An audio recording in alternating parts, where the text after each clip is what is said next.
47واں باب۔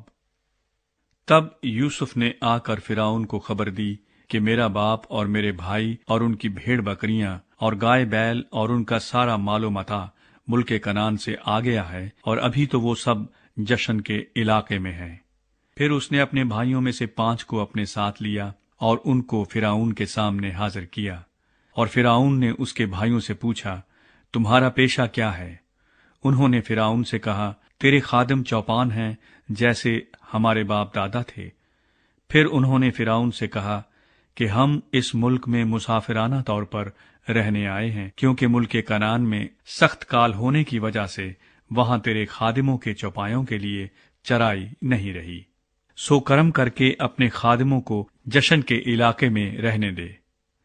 تب فرعون نے یوسف سے کہا کہ تیرا باپ اور تیرے بھائی تیرے پاس آ گئے ہیں، مصر کا ملک تیرے آگے پڑا ہے، یہاں کے اچھے سے اچھے علاقے میں اپنے باپ اور بھائیوں کو بسا دے، یعنی جشن ہی کے علاقے میں ان کو رہنے دے، اور اگر تیری دانست میں ان میں ہوشیار آدمی بھی ہوں تو ان کو میرے چوپایوں پر مقرر کر دے۔ اور یوسف اپنے باپ یعقوب کو اندر لایا اور اسے فرعون کے سامنے حاضر کیا، اور یعقوب نے فرعون کو دعا دی۔ اور فرعون نے یعقوب سے پوچھا کہ تیری عمر کتنے سال کی ہے؟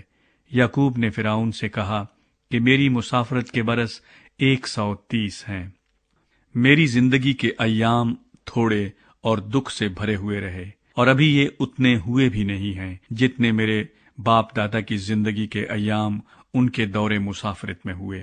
اور یعقوب فرعون کو دعا دے کر اس کے پاس سے چلا گیا، اور یوسف نے اپنے باپ اور بھائیوں کو بسا دیا، اور فرعون کے حکم کے مطابق رامسیس کے علاقے کو، جو ملک مصر کا نہایت زرخیز خطہ ہے، ان کی جاگیر ٹھہرایا۔ اور یوسف اپنے باپ اور اپنے بھائیوں اور اپنے باپ کے گھر کے سب آدمیوں کی پرورش ایک ایک کے خاندان کی ضرورت کے مطابق اناج سے کرنے لگا۔ کال۔ اور اس سارے ملک میں کھانے کو کچھ نہ رہا، کیونکہ کال ایسا سخت تھا کہ ملک مصر اور ملک کنعان دونوں کال کے سبب سے تباہ ہو گئے تھے۔ اور جتنا روپیہ ملک مصر اور ملک کنعان میں تھا، وہ سب یوسف نے اس غلے کے بدلے جسے لوگ خریدتے تھے لے کر جمع کر لیا، اور سب روپے کو اس نے فرعون کے محل میں پہنچا دیا۔ اور جب وہ سارا روپیہ جو مصر اور کنعان کے ملکوں میں تھا خرچ ہو گیا، تو مصری یوسف کے پاس آ کر کہنے لگے، ہم کو اناج دے، کیونکہ روپیہ تو ہمارے پاس رہا نہیں، ہم تیرے ہوتے ہوئے کیوں مرے؟ یوسف نے کہا کہ اگر روپیہ نہیں ہے تو اپنے چوپائے دو، اور میں تمہارے چوپایوں کے بدلے تم کو اناج دوں گا۔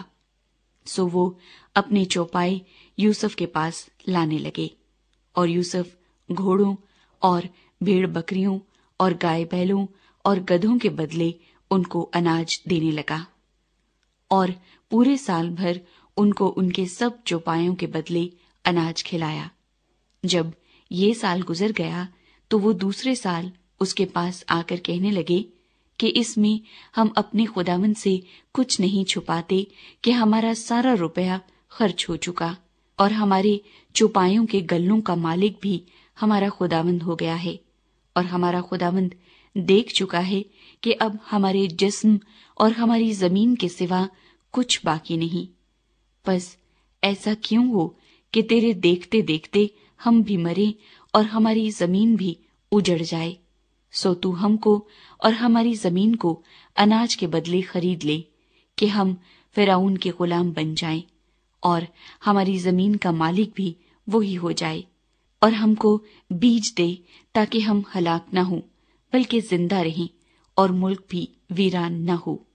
اور یوسف نے مصر کی ساری زمین فرعون کے نام پر خرید لی، کیونکہ کال سے تنگ آ کر مصریوں میں سے ہر شخص نے اپنا کھیت بیچ ڈالا، سو ساری زمین فرعون کی ہو گئی۔ اور مصر کے ایک سرے سے لے کر دوسرے سرے تک جو لوگ رہتے تھے ان کو اس نے شہروں میں بسایا، لیکن پجاریوں کی زمین اس نے نہ خریدی، کیونکہ فرعون کی طرف سے پجاریوں کو رسد ملتی تھی، سو وہ اپنی اپنی رسد جو فرعون ان کو دیتا تھا کھاتے تھے، اس لیے انہوں نے اپنی زمین نہ بیچی۔ تب یوسف نے وہاں کے لوگوں سے کہا کہ دیکھو، میں نے آج کے دن تم کو اور تمہاری زمین کو فرعون کے نام پر خرید لیا ہے، سو تم اپنے لیے یہاں سے بیج لو اور کھیت بو ڈالو، اور فصل پر 5واں حصہ فرعون کو دے دینا، اور باقی 4 تمہارے رہے، تاکہ کھیتی کے لیے بیج کے بھی کام آئیں، اور تمہارے گھر کے آدمیوں اور تمہارے بال بچوں کے لیے کھانے کو بھی ہوں۔ انہوں نے کہا کہ تو نے ہماری جان بچائی ہے، ہم پر ہمارے خداوند کے کرم کی نظر رہی، اور ہم فرعون کے غلام بنے رہیں گے۔ اور یوسف نے یہ آئین جو آج تک ہے مصر کی زمین کے لیے ٹھہرایا کہ فرعون پیداوار کا 5واں حصہ لیا کرے۔ سو فقط پجاریوں کی زمین ایسی تھی جو فرعون کی نہ ہوئی۔ یعقوب کی آخری درخواست۔ اور اسرائیلی ملک مصر میں جشن کے علاقے میں رہتے تھے، اور انہوں نے اپنی جائیدادیں کھڑی کر لیں، اور وہ بڑھے اور بہت زیادہ ہو گئے۔ اور یعقوب ملک مصر میں 17 برس اور جیا۔ سو یعقوب کی کل عمر 147 برس کی ہوئی، اور اسرائیل کے مرنے کا وقت نزدیک آیا۔ تب اس نے اپنے بیٹے یوسف کو بلا کر اس سے کہا، اگر مجھ پر تیرے کرم کی نظر ہے تو اپنا ہاتھ میری ران کے نیچے رکھ، اور دیکھ، مہربانی اور صداقت سے میرے ساتھ پیش آنا، مجھ کو مصر میں دفن نہ کرنا، بلکہ جب میں اپنے باپ دادا کے ساتھ سو جاؤں تو مجھے مصر سے لے جا کر ان کے قبرستان میں دفن کرنا۔ اس نے جواب دیا، جیسا تو نے کہا ہے میں ویسا ہی کروں گا۔ اور اس نے کہا کہ تو مجھ سے قسم کھا، اور اس نے اس سے قسم کھائی۔ تب اسرائیل اپنے بستر پر سرہانے کی طرف سجدے میں ہو گیا۔